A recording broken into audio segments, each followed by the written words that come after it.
I own Wildflower Farm with my family. We are on a 42-acre certified organic farm. For better or for worse, we are currently the only Black-owned certified organic farm in the States. We're working to try to change that. But I tell people this year we're trying to make it make sense with a S and a C, right? In order to get other people on board. There are many Black-owned farms in the state of New Jersey, most of which are already growing regeneratively or organically. And of course, New Jersey being the Garden State, there are a great number of small farms in general that are also growing this way.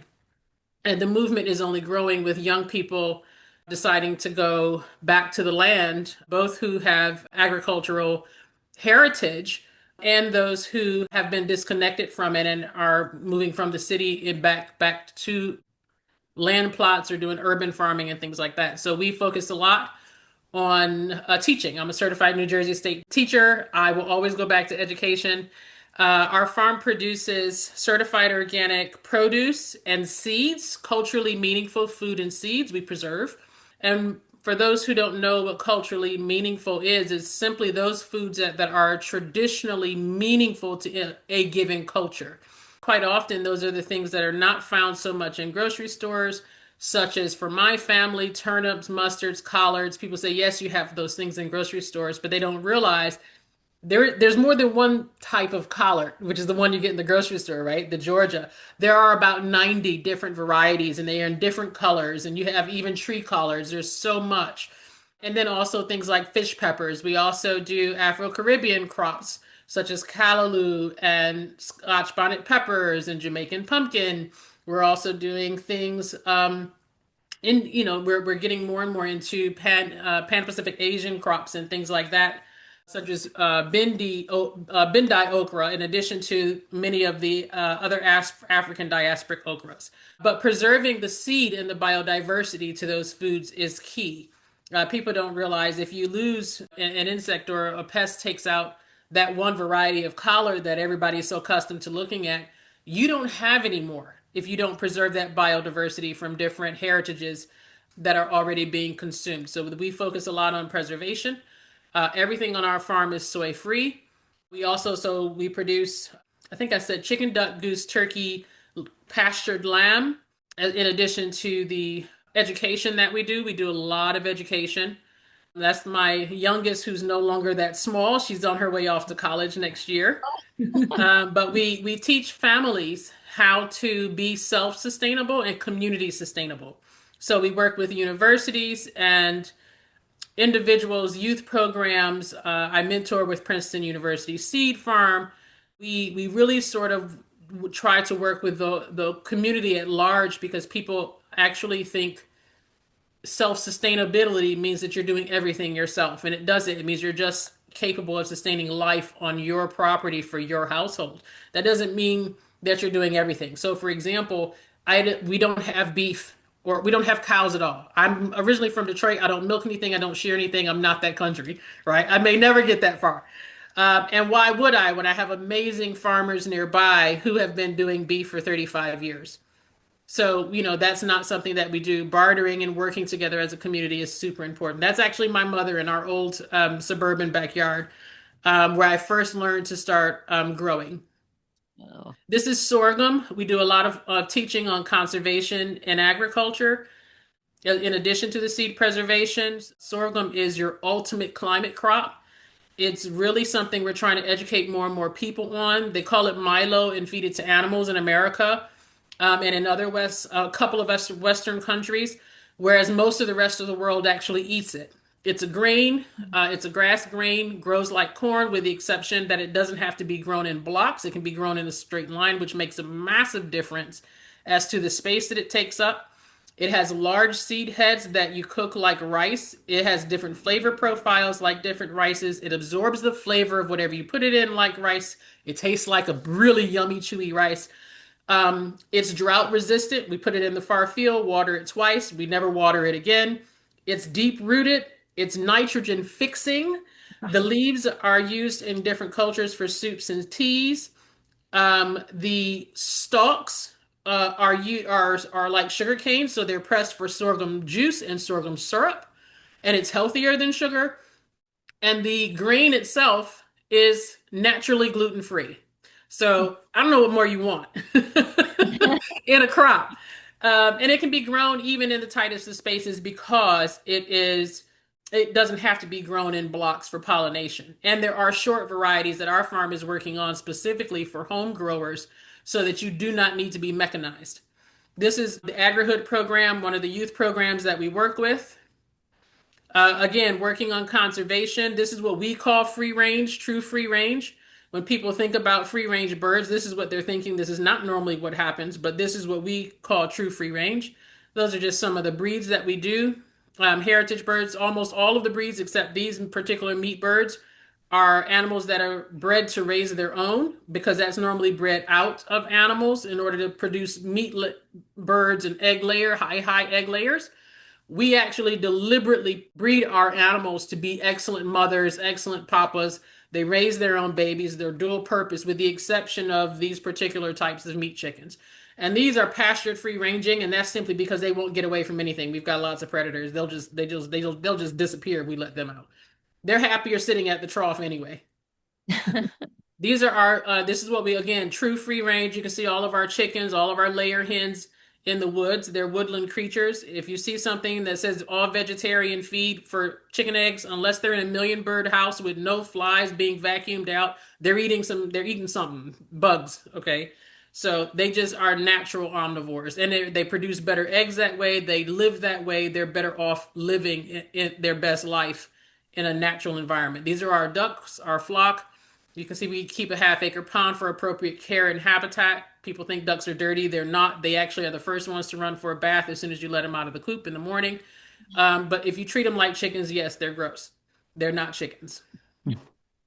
Low till, no till, again, conservation. We teach how to do it in a way that's sustainable. A lot of people who do no till and huge proponents used to till.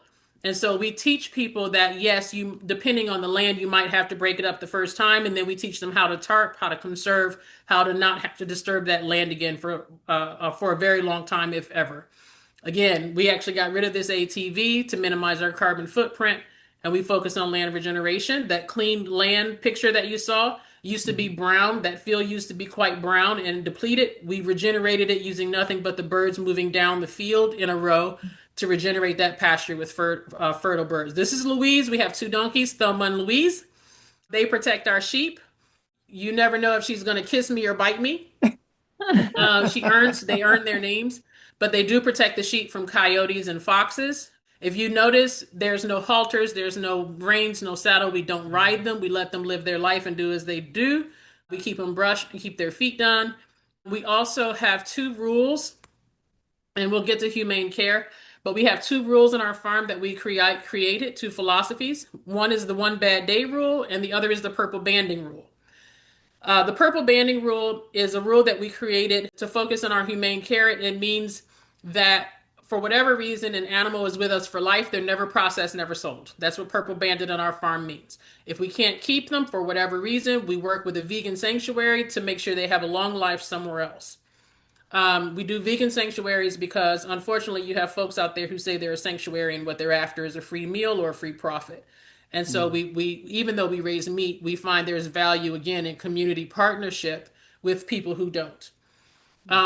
My attitude is if I want to save the animal and you want to save the animal, we can discuss the rest later. But that's the purple banding rule. The one bad day rule is our way of ensuring our animals only have one bad day when they're on our farm, the day they are processed or the day they leave. Other than that, we want them to have no bad days whatsoever.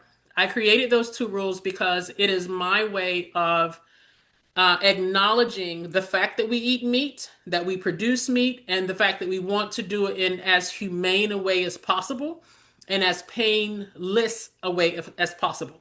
And so I manage every animal that comes in, how they come in, and how they go out. I do all the lambing. We hatch chicks, or we might order chicks in, and we take care of them well.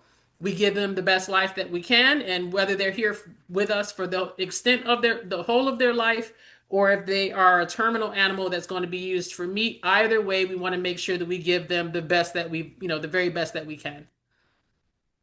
This is some of the education we do for urban gardening and suburban gardening, the different methods that we teach to help people feed themselves and be sustainable in small spaces. This is just me enjoying a photo of some stuff that came in. This is square foot gardening. This is the main method that we teach to beginners. It's an easy way to have high intensive growing in small spaces with minimal weeding. That's just some of the garlic, first thing I ever learned to grow. I'm a teacher with the Ira Wallace Seed School, which is a part of the Ujamaa Cooperative Farming Alliance. I'm a founding member of that alliance. We have been around for just over 5 years. We just became international. We have 10 seed hubs across the country. We now have one in the Caribbean, one in the UK, I believe, and we are working with and partnering with farmers in various parts of Africa. Some of them are fighting patent issues and GMO demands from their governments. Part of the reason that seed preservation is so important, besides biodiversity, is that quite often in crises, the farmers are the first to be burned out in the crises because we provide the food, no matter what side you're on. So one of the things that we do is we immediately preserve the seed when we see a crisis break out, and we preserve it. We sell it through Ujamaa Seeds. We share it amongst our many growers who grow it out for us. And then at the end of their crises, we rematriate that seed back to those communities so they can start again. And for example, the Ukrainian Zaria sunflower, when that crisis broke out, we had 3 farmers, including myself, get 10 seeds each. That flour is one of their main exports. It's a 45% sunflower oil, even though in the US they'll tell you the highest is 40, theirs is 45. And so what we did is 2 of our farmers lost those seeds. We were able to grow ours out to 3 to 4 pounds. We then share those seeds out again. And over the next 3 to 4 years, or by the end of that period, we were growing about 10 to 12 pounds on our farm. And that does not account for the past 3 to 4 years of other folks growing it out too. We sell it in small quantities so that big ag cannot turn around and take it, patent it, and then take it from those communities. This includes indigenous communities and many other communities, indigenous American communities, as well as many other communities around the world that are fighting many, many issues, including environmental injustice. And so by doing that and claiming prior artwork, we are able to prevent those seeds from being culturally appropriated by big ag, who could then disperse them, claim that genetic material. And then we're back down to having singular biodiversity, which is a problem on top of the cultural manifestations of those issues. So that's some of the work that we do with Ujamaa. Our main focus is growing beginning and new seed growers who can preserve those seeds with a focus on BIPOC communities and making sure that they get fair contracts. We give them fair contracts. We train them. The Ira Wallace Seed School is a school that we named after Mama Ira, who is like the godmother of seeds. And she was so inspiring and so supportive of Ujamaa that when we opened the seed school, we named it after her. I believe we had 170 in our last cohort. It was very big. So this is a very big field that people are coming into to learn how to preserve, either as a producer or as a community seed steward. This is just some of the conversations we have about making community spaces ADA friendly. We are not ADA compliant, but we are ADA friendly. ADA compliant is expensive, but we do focus on friendliness. This is just some of the work I did when I was food systems literacy coordinator at Princeton Public Schools. Some of the partnerships we had, we brought a salad bar into the middle school. And on day 1, we had 15% of lunch sales that would normally go to like the pizza bars, go to the salad bar. And we did that by partnering with food service to make sure that the lunch was equitable and free for our free lunch students. And we had our garden educators agree to put produce from the gardens into the salad bar, in addition to any extra purchases that the food service could make. And it was a parent who stepped up and donated the cost of the food bar. And so these kinds of, conglomerate partnerships is what's possible and I sat down at every lunch in every school for a while, asking kids what they wanted on the salad bar. So we weren't serving them something they wouldn't eat. And that is how we got 15% of sales day 1 going to the salad bar. So that's just again about making it ADA friendly. This is actually my nephew who has Asperger's, certified genius, and he's actually laying down to on the ground to examine the root system of the sweet potatoes. And what's interesting is this kind of ADA friendliness in a community garden can turn around and have someone like him, he's now in college, creating an entire irrigation system based on the design of a sweet potato, right? You never know what's possible if you give young people and people period the space to be who they are and to work where they are. Now my worker on the side is like, dude, I gotta harvest this stuff. But we teach them to be patient and create a culture of ADA friendly understanding, and that's super important. This is again another one. This is my baby girl who's not so baby anymore, but this was an elevated bed that we created for my grandmother and that we encourage other people to do for folks in who are either elderly and can't bend over or in wheelchairs in their spaces.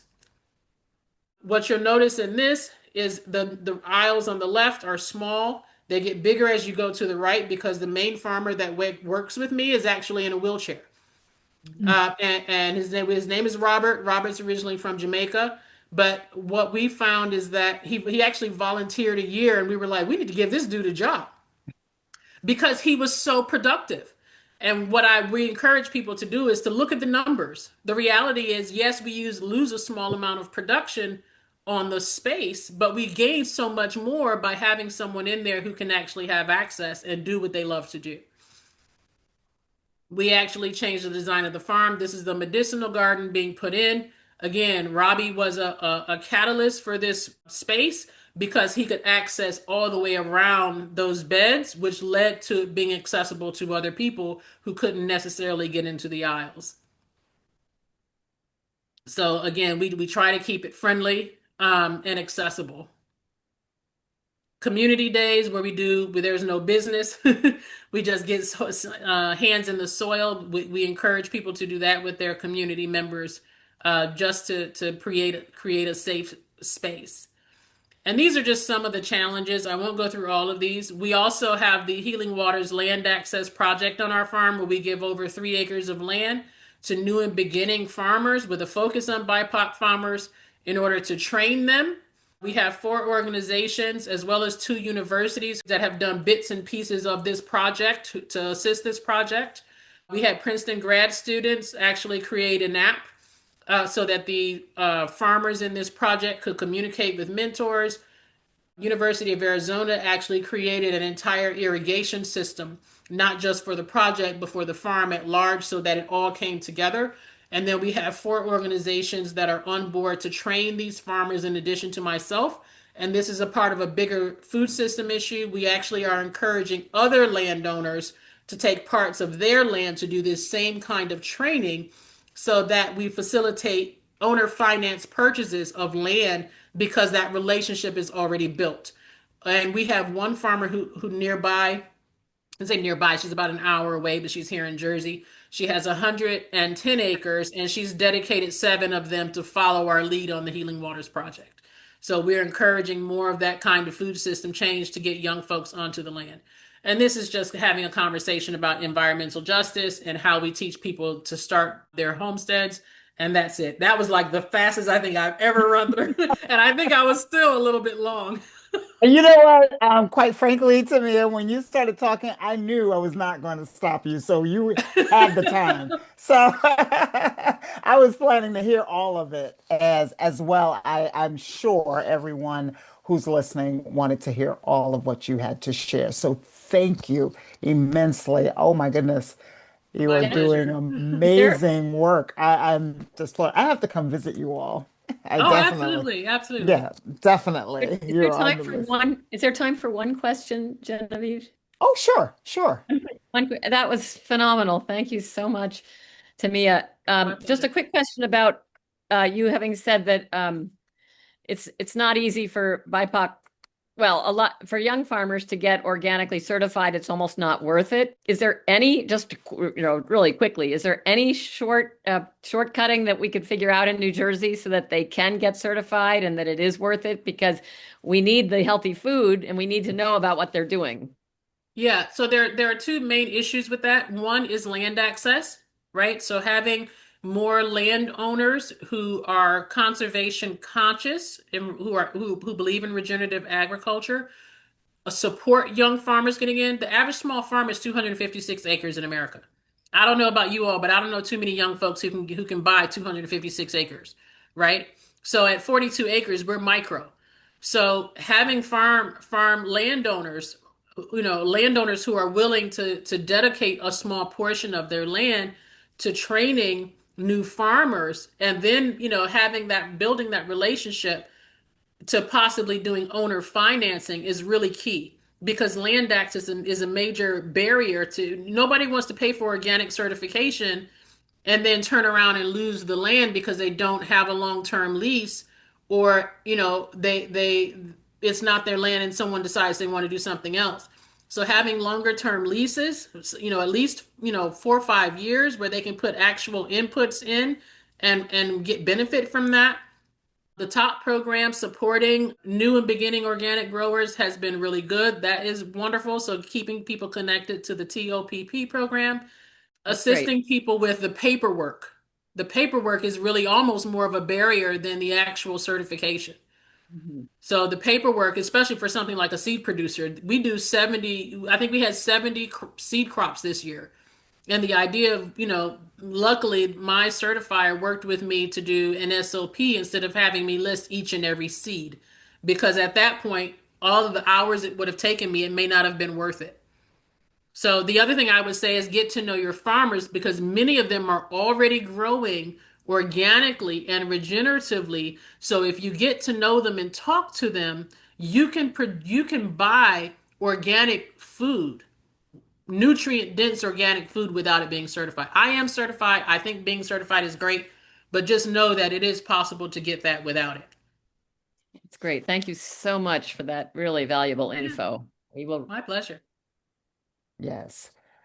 All right. I just want to say thank you again, Tamia. We really appreciate all the information you shared with us about what you're doing, and we're excited to even hear more. So thank you all. We wish you continued success, and certainly would love to hear from you again. So thank you again. Thank you. You're welcome.